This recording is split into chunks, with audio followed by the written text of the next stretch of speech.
ইসলামের ইতিহাসে পারস্য আজকের ইরান এক উজ্জ্বল অধ্যায়। প্রায় ১৪০০ বছর আগে মুহাম্মদ সাল্লাল্লাহু আলাইহি ওয়াসাল্লাম পারস্যবাসীদের ঈমান, জ্ঞান চর্চা ও ভবিষ্যৎ ভূমিকা সম্পর্কে এমন কিছু ইঙ্গিত দিয়েছিলেন যা পরবর্তী ইতিহাসে বিস্ময়করভাবে প্রতিফলিত হয়েছে। সহিহ হাদিসে বর্ণিত আছে, তিনি প্রিয় সাহাবী সালমান ফার্সি রাদিয়াল্লাহু তাআলা আনহুর কাঁধে হাত রেখে বলেন, ঈমান যদি থুরাইয়া নক্ষত্রমণ্ডলেও পৌঁছে যায়, পারস্যের কিছু মানুষ তা অর্জন করে আনবে। এই বাণী যেন বাস্তব রূপ নেয় যখন ইমাম বুখারী, ইমাম মুসলিম, ইমাম আবু হানিফা ও ইবনে সিনার মতো মনীষীরা হাদিস, ফিকহ, দর্শন ও চিকিৎসা বিজ্ঞানে বিশ্ব নেতৃত্ব দেন। ইসলামী জ্ঞান ভাণ্ডারের সোনালী যুগে পারস্যের অবদান ছিল অনন্য।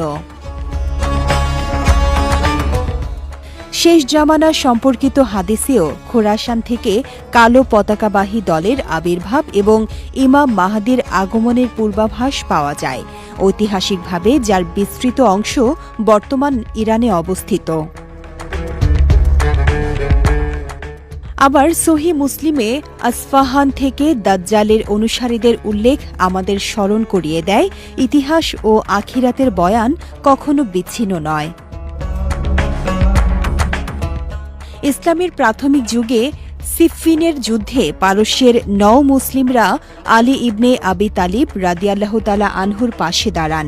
একই সঙ্গে ইরান ইসলাম গ্রহণ করেও নিজস্ব ভাষা ও সংস্কৃতির স্বকীয়তা অটুট রাখে, যা প্রমাণ করে ইসলাম কোনো জাতিকে মুছে দেয় না, বরং তাকে নৈতিকতা ও জ্ঞানের আলোয় আলোকিত করে। সবচেয়ে বড় শিক্ষা হল শ্রেষ্ঠত্ব জাতিতে নয়, তাকওয়ায়।